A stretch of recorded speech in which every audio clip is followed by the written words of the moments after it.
it's perfectly natural and absolutely fine to want to go. If you looked at two different PTs, one's in shape and one's out of shape, it makes sense that you would look more towards the one who's in shape. But then if we add personality, all that, there's so much going on, right?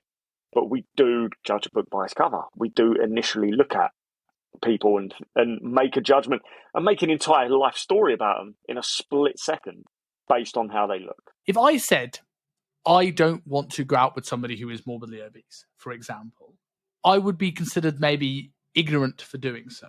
In the same way that a girl might not like a guy because he's under 5'10".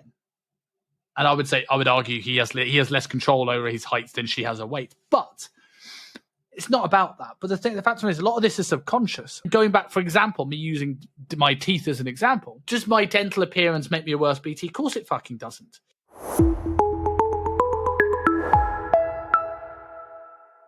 So, Rob, it's been, as we said before we came on air, it's been a couple of weeks. And the reason it's been a couple of weeks, for anyone that knows me knows what I'm about to say, but I have done probably one of the most scary things I think I've done in a while. That I have a horrendous track record of dental issues as a kid. And on the whole, like, for anyone that's seen me and goes, oh, Simon has shit teeth, right? I want to take a closer look at any old video or photo of me. And what you'll realize is that front tooth was horrendous. And yes, I do say tooth because I'm a peaky blinder. But the rest of them weren't terrible. They weren't great. They weren't terrible. Never had a filling in my life. But when I was 11 years old, I had an extra tooth that came out and pushed out too. So I had cut open under general anesthetic, stitched up ear to ear, took out that tooth, had braces put in. And what I realized down the line is while also that gave me the nickname Cyber Tooth as a kid, because I had a front tooth that came over my bottom lip, which kids are cruel. I realized that tooth killed the root of two teeth to the point where, as a 32-year-old, I had a wobbly tooth. And wow. For people who don't know, people who just listen to the podcast and follow me on Instagram or know me personally, I decided, whilst I'm here and I'm getting married in August, to take a trip over to Thailand from a recommended dental place and decide to get myself in the process, trip 1 of 3, to get a full set of veneers and a bridge to cover these 2 teeth. And I hated dental work. I was shitting myself. But thankfully, not too bad. But it got me thinking of a topic, which I think you're quite excited about. And part of the reason I did this is for wedding photos, but part of the reason I did this is I'm about to start a business that's online when I move back to the UK. And I thought first impressions matter, and me having a good smile and good dental appearance will help me in my business. And I thought it was a really interesting concept, thinking, should it matter? Should it matter? Do my teeth make me a worse PT? So to bring you into this after a long monologue of what's happened, do you think things like dental appearance, skin, hair, facial hair, are these important things for a personal trainer or business owner to have nailed down? It's such a tricky area, right? We have to recognize the fitness industry itself is a very superficial industry, but that also feeds into human nature as well. So the fitness industry is very much an aesthetic-based industry, more than fitness industry, some would argue at the moment. It seems to all be about how you look rather than what you can do, or longevity, or actual health, or the real definition of fitness. It does seem to be more of an aesthetic thing in a moment. So if that's what you're looking for, then it makes sense we would seek out the people that can teach us that based on how they look. It would. And judgment is wired into our DNA. Not trusting people based on certain differences is wired into our DNA. Yes, we can consciously overcome some of those thoughts. Of course we can. Some people never get over that first hurdle.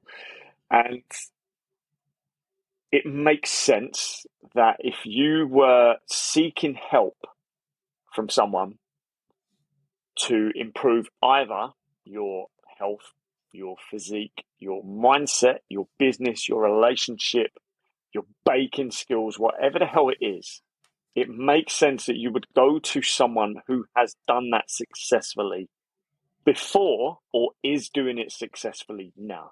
that makes perfect sense because that's probably the legitimate person to go to. Going to someone with an impressive stack of results who isn't necessarily exhibiting that lifestyle themselves at the moment is probably your second best option. But we've discussed this a few times. An issue we've got at the moment is two things: PTs that are out of shape with lackluster results, and PTs that are out of shape with zero fucking results, or PTs that are in phenomenal shape with zero fucking results. We'll put them in the same bracket as well. So it's perfectly natural and absolutely fine to want to go. If you looked at two different PTs, one's in shape and one's out of shape, it makes sense that you would look more towards the one who's in shape. But then, if we add results to the fact that if we add personality, all that, there's so much going on, right? But we do judge a book by its cover. We do initially look at people and make a judgment and make an entire life story about them in a split second based on how they look. And a lot of that's subconscious, right? Like, yeah, it's like the big and beautiful thing. And we're not necessarily going to get into this, whether we like this fat acceptance thing or not. We've spoken about this before, but there is this thing now. There is this thing now where people, if I said I don't want to go out with somebody who is morbidly obese, for example, I would be considered maybe ignorant for doing so. Now, in the same way that a girl might not like a guy because he's under 5'10", and I would argue he has less control over his weight than she has her weight. Yeah. But it's not about that. But the fact is, a lot of this is subconscious. And then going back, for example, me using my teeth as an example, does my dental appearance make me a worse BT? Of course it fucking doesn't. And I could sit there and go, well, it shouldn't matter. Well, maybe it shouldn't. But what does it matter? But the fact of the matter is, we do. Right? We go to people that are maybe better looking, or like, just these little things make a difference. So whether that is subconscious, whether it's fair or not fair, what are you going to do about it? If you want to play, sometimes you have to play the game. And I'd also add in that as well. It's like, and as somebody, and I've never been someone who's, you get those people who are like somehow like they're perfect. Their beard always looks like their hair's always gelled and it's perfect. It never moves, no matter how humid and hot it is. And you go, how do you have a 17-hour morning routine to look this good? Like, a Christian Bale, American Psycho, Patrick Bateman style morning routine. But like, you do see the people who they come in smart, the hair's in place. You go, this person takes themselves seriously, and that shows character traits that someone may want in any professional, not even necessarily the fitness professional. So it might not show your skill set in terms of your knowledge, but it might tell a lot about the intangible qualities in terms of your work ethic. I mean, looking after yourself does exhibit certain traits that are likely serving you in other areas of your life as well. But again, it's such a wide spectrum of people that how many good-looking young guys with sharp haircuts and body's physique, and they're always in freshly pressed, tight black T-shirts and Gymshark or Vanquish trousers and what have you, but just shit PTs with no personality. Like, it doesn't always carry over. But maybe, I don't know, maybe they're steered down the wrong path by their business mentor, and who fucking knows, right? I'd be intrigued. But the issue is, I'd be intrigued to know, though, necessarily, like, whether they're good or whether they're not good. How many of those PTs you're saying that look great but maybe not good, compared to a phenomenal PT that is a bit rough around the edges? I wonder, like, if they both started from zero tomorrow, who would make the most sales in a month? And we're not here to discuss whether this is right or wrong. We're here to discuss what, like, is these things important for a PT to have? And we said on before the air, V-Shred isn't a good PT. Now, V-Shred's got a lot of marketing budget behind him, but V-Shred is also very good looking, and that's where he is where he is. Another great example, if you look at Mike Thurston. No, I don't think Mike Thurston is a terrible PT, but what I will say is Mike Thurston's selling point is, look at Mike Thurston. Yeah. Right? So, like, you can sit there and say you like, and I'm not necessarily claiming that Mike Thurston's enhanced or not. We've done an episode on steroids and talking about people like him. Yeah. But what I am saying is that let's hypothetically say that he was on gear, and let's hypothetically say he's got veneers, and maybe he's like said he's had maybe a nose done or gets a great haircut once every 2 weeks. These things might move the needle in his business. So if you're not doing them, why aren't you doing them? It also comes down to why, if you're not really looking after yourself, why not? That kind of really like flies up red flags about potential other areas of your life that other people will see, whether it's true or not. If someone looks like they're not looking after themselves, we automatically assume maybe their house is fucking covered, maybe they're like a hoarder style house, and their relationship shit, maybe they're angry all the time, like who knows? The list goes on and on. Just based on the fact someone's not doesn't look like they're looking after themselves. But why wouldn't you do that from a personal perspective anyway, regardless of what anyone's going to think? Why wouldn't you like try to make yourself look your best? Because you're going to feel your best. Like, take other people out of the equation. Take the fact that, yes, a large percentage of our behaviours are based on motivated by what other people are going to think about us. They are. And that's perfectly natural and that's perfectly fine as well. But the aspect of these behaviours, these traits, what they will do for you, regardless of anyone else being involved at anyone else's viewpoint, why wouldn't you do the things that make you feel your best, that make you act and perform your best, and that give you the best quality of life anyway? Why wouldn't you? If you catch sight of yourself in the mirror and you're looking pretty good, instant boost of confidence, right? Instant. That carries over into your day. That carries over into how you deal with other people, how you act with other people, how you impact their day as well, which goes on to how people treat you as well.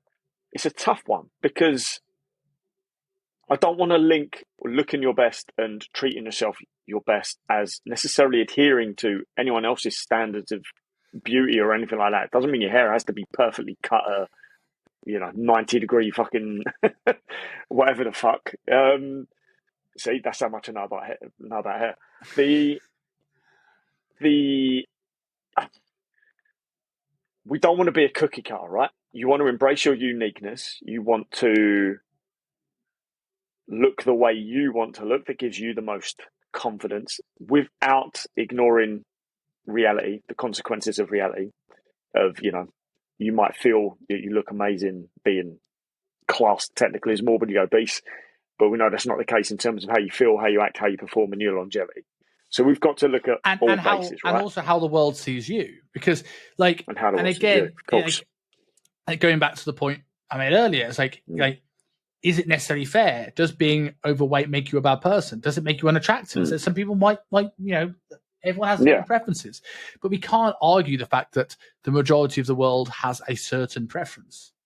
And it's not certainly specific, right? But and it sometimes, and again, this is where it's a really interesting topic, because where is the line between I'm going to treat myself well because it's going to aid me in getting what I want long term, versus I'm going to look at making myself happy on a day-to-day basis. So like if I'm a personal trainer, and let's look at me right now. So I spent money on this dental stuff. I'm dieting right now.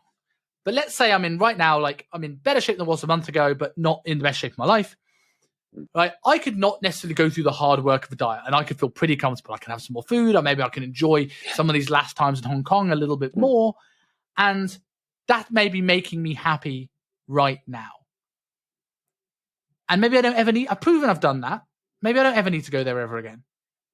But also, if I got shredded, and going for that confidence boost when you look at yourself, if I got shredded for the first time with like ridiculous Hollywood smile, how much confidence is that going to have? How much is that going to translate into the business? How much is that going to impact my social media inputs and efforts, which is going to get more eyes on the business? So at what point is this battle between, and this is where it only is important when it comes to a business owner, because I suppose if it's not a business owner, the general thing is like, who cares what people think of you?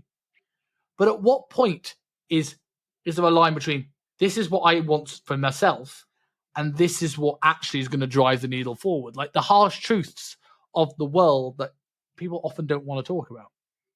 Yeah, we've covered this multiple times on my belief that the world's suffering from an identity crisis at the moment. We don't know who we are because our thought we've been exposed to too many other people's thoughts and outputs too much that it's affected our own input. So it's impossible to know really. It's really, unless you took some actual time, like decent amount of time away from civilization, which is tough and potentially detrimental as well. How can you ever really get to the root cause of who you are and what you actually want? I'm sure there's some or guru do out you there even know? selling the course. Will Like, we ever know? Will I we ever don't know? know. Like, I'm dieting right now for my wedding. I think it's what I want, but I don't know. Like, how much of it is me going on social media and seeing Chris Yeah, Bumstead and all these other guys? I keep getting the yeah. adverts at the moment for, the guy keeps talking about Epoch on social media. He's been doing like calisthenics in a playground. And he's one of these God. sponsored ads, right? Oh, And fuck it's a sack of shit, right? But I look at his physique and I'm like, Jesus, he's not that big, but like I've looked better than that. So I want to look better than that now. And how much is that getting into my psyche? How much is that is influence of other people that I am, in this case, consciously aware of? But how many other non-consciously aware of things? I've watched enough Darren Brown in my life to know. And if people don't know Darren Brown because they're like from different countries, Darren Brown is a mentalist, magician, UK magician, and he's done things like he's convinced someone to assassinate Stephen Fry based by subliminal messaging. Right? He didn't consciously think, I'm going to go and kill Stephen Fry that day. He saw billboards and things in the back of his psyche. Now, I'm not thinking I'm going to go and assassinate someone tomorrow, but what I am thinking is like, do we actually know what we want and how much of it's conditioning? And part of it's really just competing. We do live in a hierarchy. We do. So there's a natural competitiveness instilled in us that used to be the case of, right, who can father the most kids in the tribe, who can go out and catch the beast, who can fight off the warring tribes. We don't have that anymore. So now it's a case of, well, we're competing in terms of status, competing in terms of looks, physique, in terms of notch count, whatever the hell, right? So the competitiveness is still there. It's just changed. And the people that haven't got this competitiveness have just kind of cashed out, and these are the incels and the whatevers, the people that just completely, or just the people that are content. And I sometimes look at those people and go, some. Sometimes I go, am I jealous? Like my dad's a very simple man, right? Like he doesn't want any big things. He doesn't want to have his own stage show or anything like that. He doesn't have the dreams we have, but he's happy at home. He watches rugby, he enjoys a beer, and like I sometimes think, God, would life be easier if that was the case? But also, I also like the personal standards, but I don't know. That's it. Like that's the key word, standards, right? So I'm a big believer in it. I believe there should be personal standards, and in some of my own ones, do I adhere to them all the time? Of course not. But then I do put my standards on other people as well. I get massive confidence and ego boosts when people don't realize I'm 40. I got it massively when people didn't even think I was 38. When I was 38, people were telling me I was 32. Loved it. Absolutely loved it.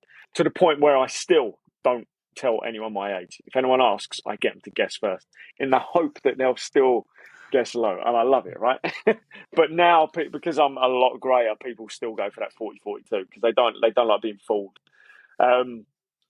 So I have my standards, and I like the idea that I don't necessarily look 40, and I like the idea that I'm in better shape than a lot more 40-year-olds, including some acquaintances, colleagues, friends, all sorts who are of similar age. I like. You're in better shape than me right now, man. And I'm 8 years younger than you. I don't know about that, bruv. I don't know about that.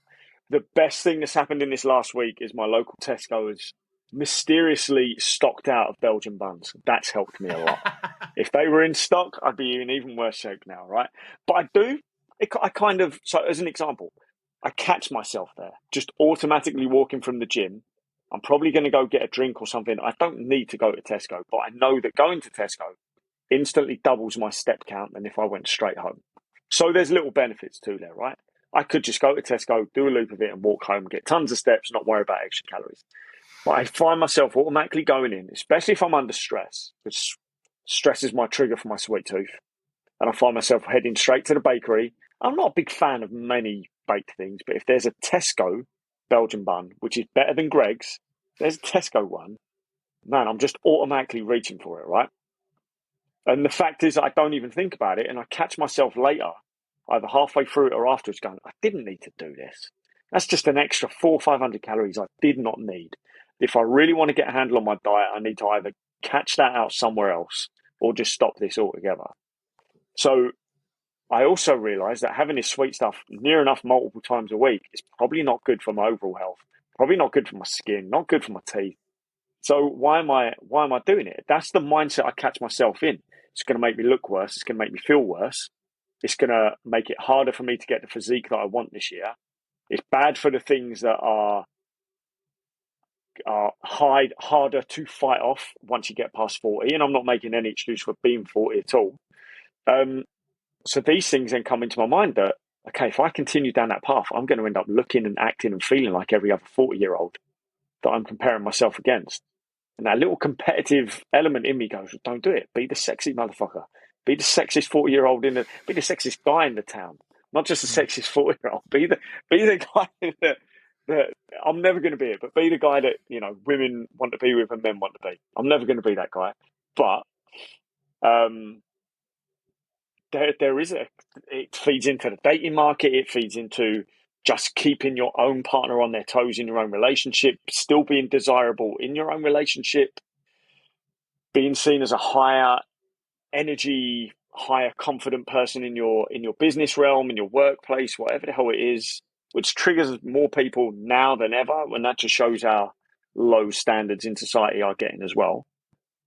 But again, those are my standards. Someone else may say something entirely different. And a lot of your standards there is often the delayed gratification stuff, right? It's that it's like, again, that comes back to that, you know, what you want now versus how the world's going to treat you. So in the argument here, if I think, okay, I want a Belgian bun now, but what I want in future is to maybe at a point where I go into a networking event and I look good in a tailored suit and I look young and I feel good.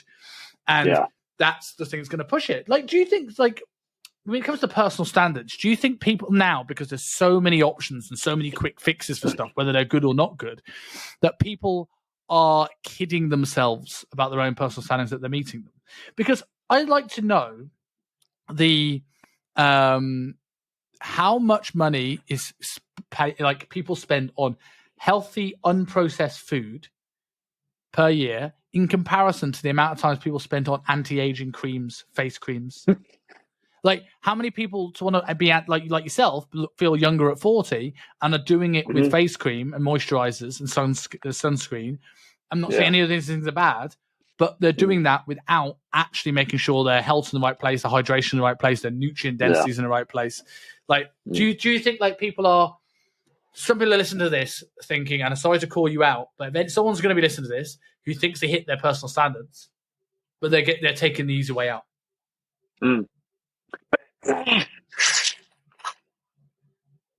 I saw a post yesterday, as a super quick diversion. I want to say it was Lad Bible. This guy lost however many kilos it is, but he had surgery, right? It wasn't through his exercise, through his diet and lifestyle and stuff like that. It was through major fucking surgery. But he looks all right. He feels amazing. He's extended his life. He took the quick fix through whatever reason that he could do that, right? And people are going hard at him in the comments. People are being horrible, like instantly discounting how much better he feels and looks and how much longer he's going to live because he went for the easy route. But it's still not an easy route because I'm sure it costs and most people haven't got the affordability there at all. So in terms of taking the easy route, I think if the day comes that they invent the weight loss pill or injection that has zero side effects, zero health detriment, that is only going to burn through fat and not muscle and anything else, and you don't have to do a fucking thing to accelerate it, more people are going to go for that pill than I think any of us actually realise. Because I do believe more people are actually more motivated from looking a certain way but aren't willing to put the work in, or aren't willing to have that judgment from other people of seeing them put the work in. And more people want that easy route, want that they want the apple without growing the apple tree. That's the way I'm going to put it. Yeah. They want that end result. They want it amazing, but they're not willing to put the work, the tender in, growing the right nutrition, all the stuff that are going to lead to the consequence, the positive consequence. Way more people are going to go for that pill than I think anyone actually realizes. So I hope the medical industry is prepared if that day ever fucking comes. And it will also highlight the fact how many people are actually more motivated by looking to the societal standards that we're kind of towing the line of, are they ours or are they other people's? I'm in two minds now as regards to the easy weight loss fix things, right? Because like we talk about things like gastric bands and things like this, and like while like it doesn't necessarily make someone healthier, it just means they eat less of it. Yeah. But like before I go on, actually, what do you think of semaglutide? At first, same with gastric bands. First, I was dead against it. And then I listened to, I'll have to find the name of the episode because it was phenomenal, the name of the podcast. A round table of all these different experts from multiple sides. There were people dead against it. There were people saying it was big pharma, corporate greed, things like that. It's not going to help people and it's putting you on a pill that you've got, well, an injection that you've got to be on for life. There were people on the opposite end of the spectrum who have used it with their clients to great result. There were people who are not really using it but see positive. Like it was literally the best roundtable debate I've ever listened to on any subject. And then I see Spencer Nadolski touting the benefits of it and what's great about it. And then I hear Joe Rogan saying, well, people are losing muscle mass on it and things like that. So I looked as deep as I possibly could, and I can't find a reason why, if you're in the exact demographic of people who needs it, why you wouldn't be taking it. Then I also hear of American celebrities that are taking it and giving it to their friends in the run-up to award season. I'm like, you're a fucking moron. You're a weak moron. Like, A, how dare you give it to your friends? Because there's a very specific need. There's a type of person that needs this, and they need to hit certain criteria to be getting it. You've obviously got Dr. Feelgood on Hollywood that's just supplying you, probably with a ton of other things as well. Which is why you all have heart attacks in your 50s. But you're giving this stuff to your friends with no clue about what's going on in their system. But that's another rant for another day. So I think it's one of those things that can give people that faster step over the first hurdle. So why the hell, if they're struggling and if they're in that demographic and they tick all those boxes, why would I be against them being on it? And it was the gastric band debate that really opened my eyes to where my own ego was lying. That the first gym I worked at, this lady went on a gastric band and I was dead against it. And I found every instance of someone who's had the gastric band, lost the weight, but ended up with all these other illnesses and all these other things coming to the forefront. And I was like, this is why you don't. And it took me a while to realize that I was against gastric bands, or this woman taking a gastric band, because I wanted her to come to me and use my method and eat right and train right and all the things that I was saying was the right and only way to lose weight with no side effect at the end of it. And there's still debate that is the case as well. But I think that's the big thing that's happening with a lot of the backlash against semaglutide at the moment is how dare you take the quick injection that's going to lead to you losing body fat and less appetite and potentially improving your health. But there are drawbacks to it. You're probably going to be on it for the rest of your life. There is issues with muscle mass loss. There are negatives to it because it is a medication. Find a medication that has no negatives to it. True. There isn't one, right? I don't. I think I also think looking at the studies in terms of muscle loss, they're not as dramatic as people think they are. So there is the and again, is that just because it's an appetite suppressant? And again, most of the people that are going to be on it, are they going to worry about too much muscle loss anyway at this stage? We don't have much to begin with. Yeah. The way I think about it now, there's a great guy who's actually just agreed to come on the podcast on Instagram called Walk More King. And he talks about energy flux and activities and ways to get steps in and big things. And he makes a really good point in general about steps, not about semaglutide, but it'll tie in. He's like, we're in a world now where highly processed, calorie-dense foods are more accessible than ever before. We're in a world that is more overwhelmed and stressed and minimal in time and minimal in sleep than ever before. And so his argument is, well, the easiest way to combat it isn't to diet, it's to get your energy up. Because you're familiar with the energy flux term, right? Like for people who aren't, if I'm on 2,000 calories and move 2,000 calories, and Rob was on 4,000 calories and moved 4,000 calories, we think we both be on level pegging. We're like maintenance calories. But no, Rob's in a better position. Because of all the things of actually moving muscles and the energy output and all that sort of thing, right? So there's and when I look at switching this back to semaglutide, I go, well, in an environment where it's more difficult than ever to get in shape. And some people are born having played 7 or 8 sports and are born in parents that eat healthy food. And some people have had pot noodles for lunch and dinner since they were born. And you're saying you're saying this is a level playing field? It's not a level playing field. And if your emotional issues and hunger and all this sort of stuff is the reason why you're not getting in shape, there's not much I can try and give you all the things, but if there's a hardwired mental reason why you're struggling here, all this lifestyle stuff that I'm trying to do isn't going to get there. But if I give you some semaglutide, we can sort that issue, at least temporarily. This means that we can solve the biggest thing that's holding you back, and then we can actually work on some of the health stuff. Because I can't work on this health stuff when you're so consumed by your emotional issues with food. So I don't think it's necessarily as bad. Bringing this back to this alternative self-development, because I say alternative because people talk about improving mental health and physical health and their weight, but no one talks about skin and hair, and nails and teeth. Yeah. But where is it too far? Like in this example, you said to me that you want to look like younger than 40. You want to be the best looking, youngest looking 40-year-old available, right? So would you live like Brian Johnson? Because that's what you'd need to do. If that's the goal, that's the end, that's the epitome. So at what point is it too far? Yeah, it's true.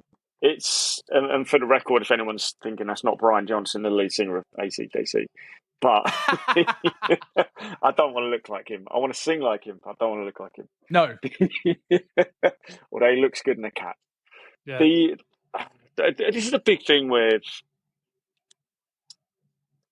We look at the Henry Cavill, Superman, Jason Momoa, 300, all the people that, funnily enough, were trained by the same trainers that haven't released their training program. So why Men's Health and Men's Fitness and all these other independent sites can tell you how they train?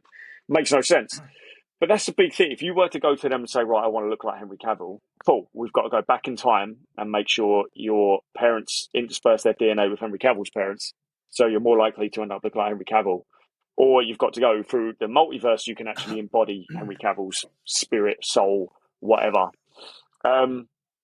You can't look like Henry Cavill. Nothing you do will make you look like Henry Cavill. Nothing you ever do will give you Henry Cavill's physique, because you have your potential physique based on your DNA, but your work ethic, how your body's going to be shaped, the exercises you like doing, what sort of training program you follow anyway. You could follow exactly what Henry Cavill does every single day, and you're never going to look like him, right? And that can affect your emotions in terms of your motivation and your satisfaction from your own results, because you're always going to be comparing yourself to someone else. And this is the detriment, right? So I would never say in any of my marketing, I would never say to any of my clients, you do this because you'll end up looking like. No, it's always you'll do this and you'll end up looking your best. You'll end up feeling your best, regardless of what your physique ends up being. We know people with abs that are kind of wonky. We know people with abs that are really, really high up. We know people with, they don't have to lose as much body fat, and you see the full 8-pack and veins and all sorts of stuff. We know people with wide delts, people with short Latin surgeons, all sorts. And there are some people with those things who will look at them and go, oh my God, I want that fucking body so bad. But it's not necessarily going to be on us. Like, turns out my abs, thank God, are kind of thick. I don't have to lose a ton of body fat to see a large percentage of my abs. But you're also probably not going to see veins on my abs unless I go further than I've ever dieted before. And sometimes I look at people like Max Rogers and I go, man, I wish I could see abs on my fucking brains. They look so fucking cool. But I have to take myself out of that equation and go out of that scenario and go, that looks cool because it looks cool on Max. I love that look. Max looks fucking amazing. It looks great. And again, not to necessarily call out Matt, but you'd have to do things that maybe you're not willing to do to have a body like Max, right? Yeah. And I'm not judge. I have no judgment of anyone using anything to enhance their physique, semaglutide or testosterone, growth hormone or otherwise. Goes both ways, right? But goes both ways. It is one of those things where that is a choice that you've made. Like, I see people that judge steroids all the time, but bang loads of Charlie on a Saturday, right? Like, exactly. Like, what fucking right do you have to judge testosterone? Like, because most people get their testosterone from a doctor. You don't even know the guy in the back alley that gave you that bag of white powder, right? So like, yeah, that like, but I don't. yeah, But again, people would compare themselves to physiques that they're not willing to do the work that was required for that, and sure, so it's not realistic, and totally. two, may not be willing to do the extra stuff and the risks taken to get that physique. Yeah. And that's why a lot of my work I do with coaches is first thing I talk. I decided to do a weekly lecture. I'll do it after this with the supercharged guys from Ollie Carson. My first lecture was all about setting expectations. And I the big thing I remember once, I had an online client that looked a bit like Weird Al Yankovic, and he sent me a picture of Terry Crews. I was like, there's a few things I can't do here, right? And like that is the comparisons that we often make. Like I would love to look like Mike Mensa, but that's not going to happen. I would love to look like Chris Bumstead. I would love to pull off a mustache as well as Mr. Bumstead, but that's not going to happen unless I make some massive life choices. And even if I did make those massive life choices, I don't have the great genetics. Yeah. And with genetics, I know I've gone on a few tangents here, but with genetics is interesting as well. It's like I hear people say I have bad genetics or I have good genetics. That's not possible. Not everyone's gonna have bad or good. Most of us on the bell curve are on the average, right? And we say that because we focus on the stuff that's bad. I will look at the fact that I'm relatively narrow here and I've got a relatively flat rib cage. So I'll go, or long femurs. I go, my genetics aren't good because my squat's not good. Yeah, but I've also got a 28-inch waist. Yeah. And that's genetics. That's not like body fat. That's where my bones are. And I'm just like, we always focus on the bits we don't have rather than focus on the bits we do have. Yeah. We're so quick to use it as an excuse. Other people's good genetics and our bad genetics. Without realizing that, okay, we're on this planet to kind of perpetuate our own race, as it were, our own lineage. You can be like, if you use your bad genetics as an excuse and you're not happy in your situation, you do realize, okay, yes, of course, obesity, for example, is partially driven by genetics. And therefore, if you are following on from your parents' genetic lineage and you are obese as well, chances of your kids being obese, obviously, that increases. So you can be the person that breaks the chain. Just because it's in your genetics doesn't mean that you cannot change it. You can still do all the lifestyle factors, all diet and nutrition, everything, and get in the best possible shape. You may never be Dick Skin Lean, maybe, but you might at the same time. But at the same time, you also decrease the chance of your kids suffering and so on and so on. I think just harping off quickly, I think it's funny that we will then shit on people doing steroids, but you'd never shit on your mum for going on HRT. You'd never question that. Or your girlfriend for using the pill. We go from using the pill because that breeds a result that is so different from what you want, which again goes back to, I think, more people in society, even though the body positivity crowd is very, very noisy, more people in society want this particular type of physique, this healthier physique, this Hollywood physique, than we realize. And that's what triggers them so much about people going on steroids, about people having coaches, about people being able to afford PTs and private chefs and good genetics and things like that, because it just highlights the fact they haven't got that. So whilst you would, yes, you wouldn't shit on your mum for going on HRT, and it's, in some cases it's fucking necessary, right? So it's because the result that gives her doesn't trigger you because it's not something you want for yourself, because it's not physique related necessarily. Yeah, energy wise, of course, yeah, but you're more motivated by the aesthetic side, and that's why steroids get such a bad rap. Yeah, gets such a bad rap, and the problem is, especially for men, this means our HRT, TRT supply is terrible in this fucking country. I think there's only a couple of companies that I would trust, and even then they can't necessarily supply. I certainly wouldn't be going to the NHS for it. So I think because of that as well, because of this perception around steroids, that side of the industry is going to suffer for a long while, and that means fellas are going to suffer for a long while. So, like, going back a little bit onto some of the other stuff, like we spoke about earlier on about like the personal standards, about having your hair a certain way, looking a certain way. Like, when is it too? When again, we're going back to this "when is it too far" question, in the sense of like, if I've got, let's say, a certain amount of money in the bank and I'm going to invest in my business, and I could invest in my education, which is going to make me alternatively a better PT. But again, if you, let's say this person has invested in a decent amount of education, like it more is just adding to their skill set rather than they need it to be competent, right? At what point does, like, I don't know, spending £4,000 in Bangkok for a new set of Smile, or having a watch like this, which like I'm not trying to show off. This is from Shenzhen. This is not from an Omega store. Like, but why do I have this? Like that's the point of exactly. Like, I've not paid for the real thing, right? But why am I compelled to look like I have an Omega on my wrist? Why does that matter?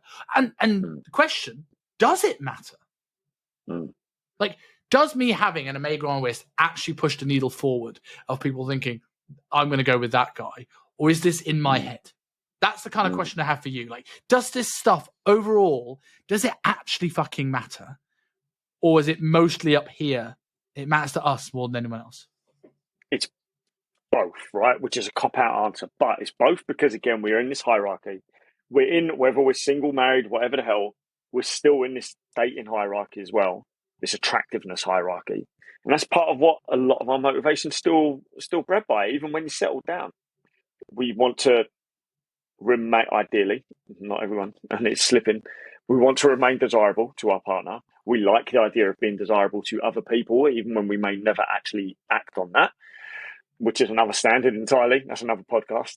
The little status symbols, whatever the hell it is, it's part of it is it improves our own life. I'm probably never going to buy an expensive watch. I'm not really motivated by watches. I don't particularly like wearing watches. It's rare that you'll see a watch on my arm. I just feel uncomfortable with them. I have tiny wrists, so unless it's a leather strap, it's not fitting on there anyway. It's going to clang around. So I just don't wear watches. I can appreciate other people value them, and they may be they're very well educated in them and obsessed by them. They may spend like 6 figures on a watch, and cool, that's great. It doesn't impress me much. I also recognise some people with their supercars and things like that. I love the idea of driving in a fast car. I love it. I'm not particularly knowledgeable on cars. I will then have a certain perception on people that have those cars more than I do over watches. But I also used to have a certain perception on people, fellas especially, that would get some sort of, not necessarily plastic surgery, but constantly dyeing their hair, getting their teeth done, skin things, all sorts of stuff where I used to think to myself, why are you just fighting against nature, right? You're just prolonging the inevitable and it's costing you money that you don't need to spend, things like that.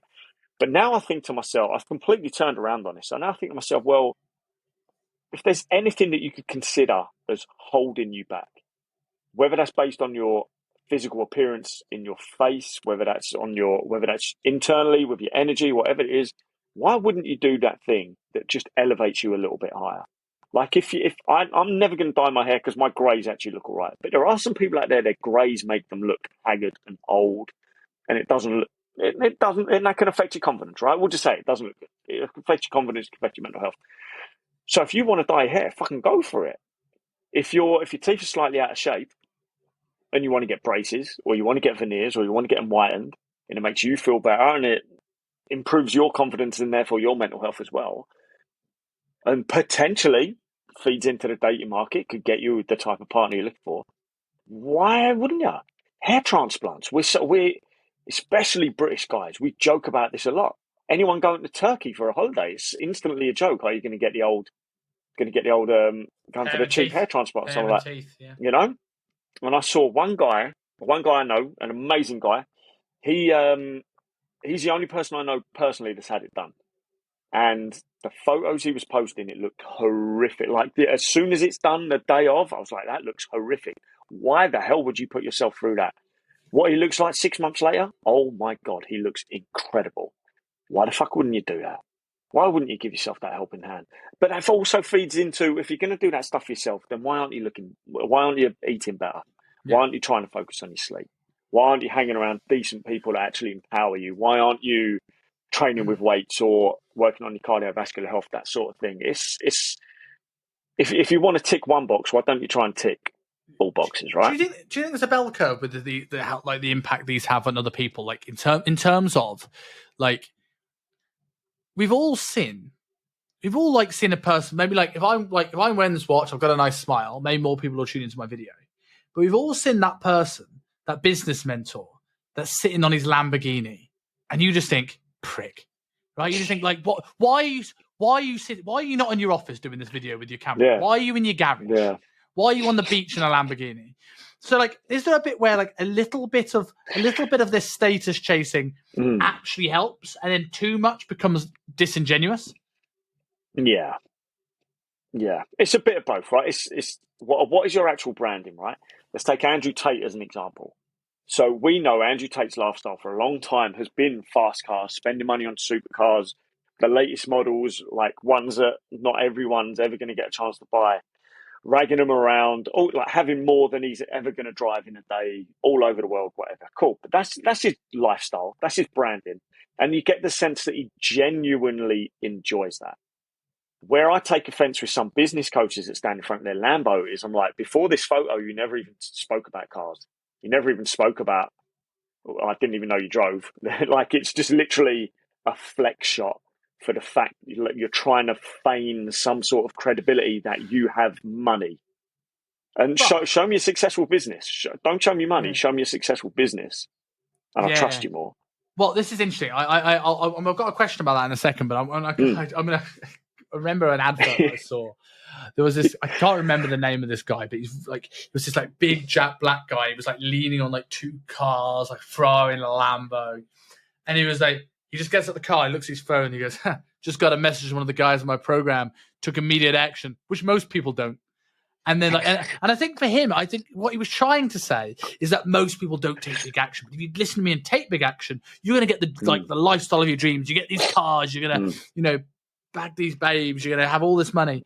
But how it sounded to me is like, so you're telling me that most of your clients don't take action on your program? Then you're a shit coach. Right? Like, yeah. Right? But the question I was going to ask you about that, because, we're saying these things. Because a lot of this is to stop Instagram. So are you more likely to stop Instagram with, like, imagine you, like, okay, we'll do two examples. First off, imagine you didn't know me and you scrolled 2 weeks ago on a video of me. And I mean, let's say I'm in a t-shirt, my hair's longer, my beard's a bit out of shape, and I have my teeth the way they were. Are you more likely to stop on that video now that I've got a haircut, a beard trim? Let's say imagine I'm wearing a nice shirt, imagine I've got my watch on. Like, are you more likely to stop on that video? Is the camera quality going to be better? Is that going to make you stop on the video? Because I've stopped on a video for a backdrop and a camera quality. And then sometimes I'll scroll on because I don't actually care about the video, but it got me to stop. And like, here's another one. I'll actually ask you this one. If someone, like, which one of you do you think do you think you're more likely to listen to one of these more than the other? Someone's just got a white background, let's say like this. Or let's say I had a bookshelf behind me full of books. Instantly. Of course you are. In that split second, of course you are. And most people would, unless they have an intense grip on their own filters and their own consciousness, which is certainly not the majority of people. And even then, those people will be well aware enough to recognize the fact that they haven't always got complete control. So it would instantly add, it depends what the video is about, right? But it would instantly add credibility, of course. Like sometimes, okay, so it'd be tricky because I watch him all the time. But let's take Theo Von, for example, the American comedian, who I think is probably one of my top three of all time. He's amazing. And sometimes in his podcast studio, if you took first glimpse at it, I'm just seeing it now because you said books in the background. I listen to Theo Von for his jokes and his insights, his wacky insights. I hate saying the word wacky because that just makes it sound terrible. But his unique insights about the world. But yet he is in a podcast studio where there are books everywhere and it looks like an entirely different thing whatsoever. He is a very intelligent guy, but you don't go to him for his intelligent style of comedy, even though it is intelligent. So therefore, him sitting in front of that background doesn't mean shit, does it? Jordan Peterson could sit in front of a blank background and we'd still stop and go, that's an intelligent guy. Like, that guy knows what he's saying. He doesn't need the books and everything behind it. If you look at Peterson's original Zooms and podcasts, horrific quality. couldn't see what was in the background. But would you stop? Like, imagine you didn't know, because again, this is an element of you knowing who Jordan Peterson is, and his status is based on what you know. Imagine you went back to one of those old things, and he wasn't in the suit. Yeah. Like, very true. I'll bring up like a podcast I used to watch a lot. I still occasionally do, but the guy's gone off the fucking rails, and that's Brian Rose, right? Yeah, sure. If you watch some of the early London reels, where he's in a t-shirt and a cap, and he it just looks weird. And I think the studio and the suit and the ethos makes so much of that show. And then someone like, I don't need to do that. And I go, well, why not? Like, when I go back to the UK, I'm looking for studios. I'm going to dress smarter because I'm not going to be on the gym floor coming in. So, like, why wouldn't I?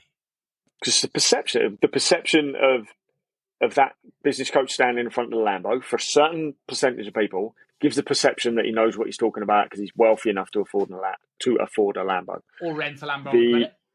Or rent a Lambo on credit, or just happens to stand in front of one on holiday in Dubai. Or, like some other people, take 50 million videos whilst they're on holiday in Dubai to make it look like they're living in Dubai all year round, which I know happens for a fact. We're a very, very popular one. But the podcast studios, it just makes it look like a more professional outfit rather than us both being sat in rooms in our houses.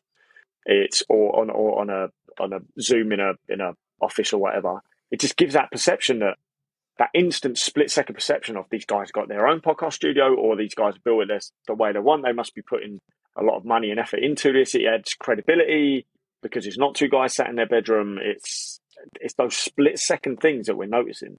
So, yeah, like you say, books in front of the background.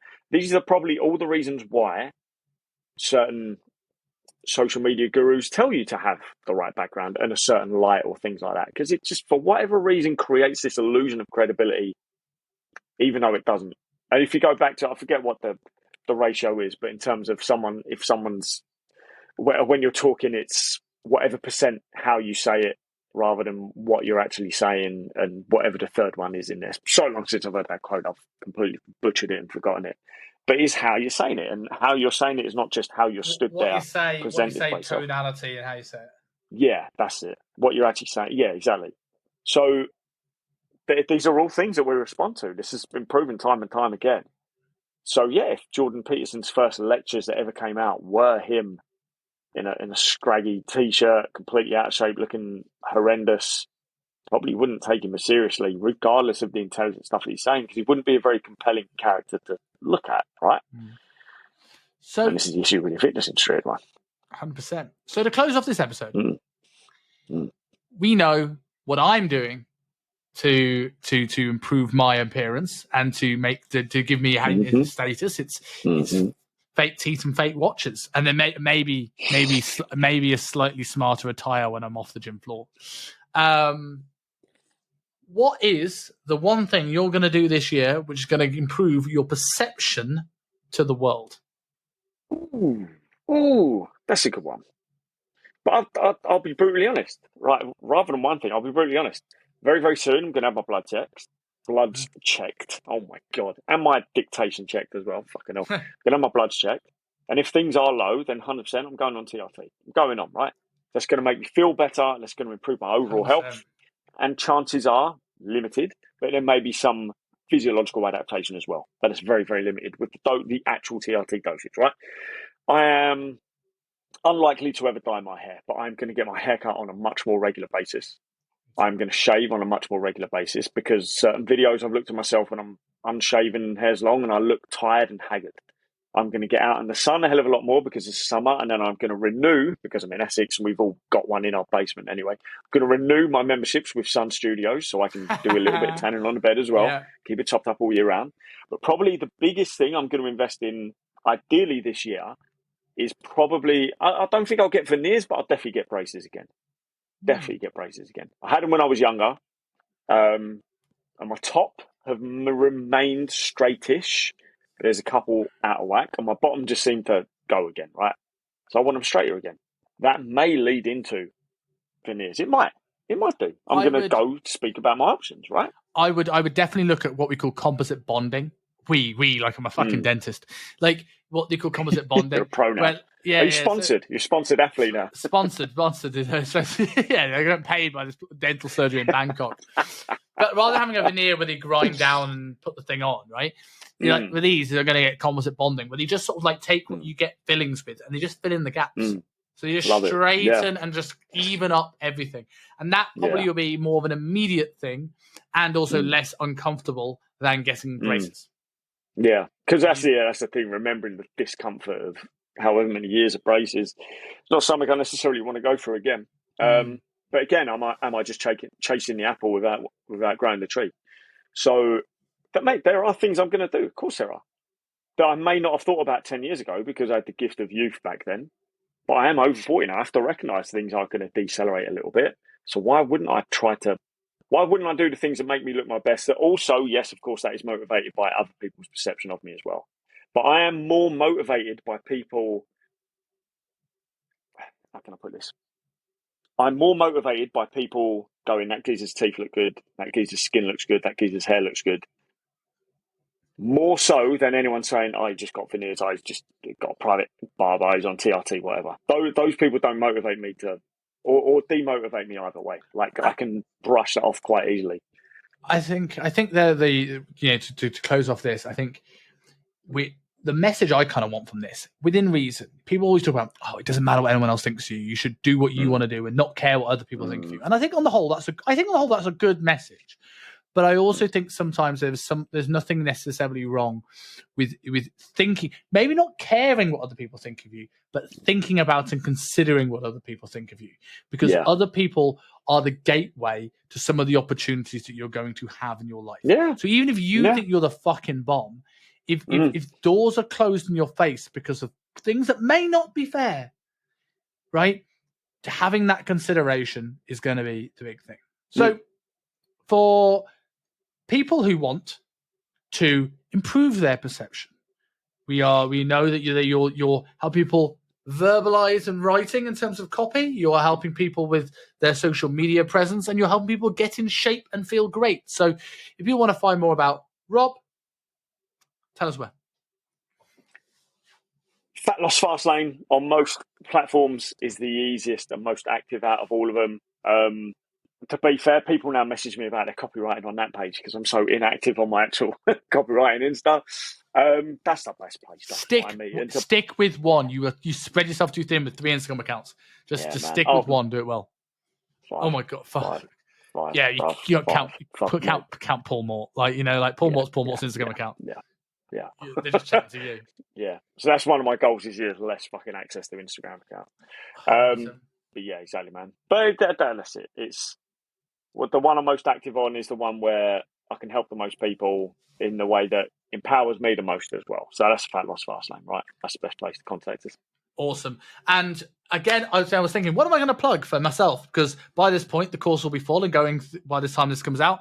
So I'll just plug the show. If you've listened this far and you enjoy the show, by the time this comes out, I'll be back in the UK. I will be taking this more seriously, putting more time into it, and I would really, really, really appreciate your guys' support. So if you like the show and you haven't shared it with all of your friends and family, and even just go up to people in the street, get with Spotify and shove it in their face. If you're not doing that, do all of that stuff. Share it, throw it at people, force people to listen to it, put the headphones in their ears for them, do all of that shit. So we can do more of this. We can get more studio stuff. We can improve our status and how we look doing the show, and we can get on better guests. And then for all other things, Kingsley Dutton on Instagram. That might change when I come back as well. I'm still thinking of a cool name. But as it stands, that's what it's going to be. And I'll probably be more promoting online coaching by that point because I'll be mid-mentorship. But Robb, pleasure as always, man. And I'll catch you next week. Boom.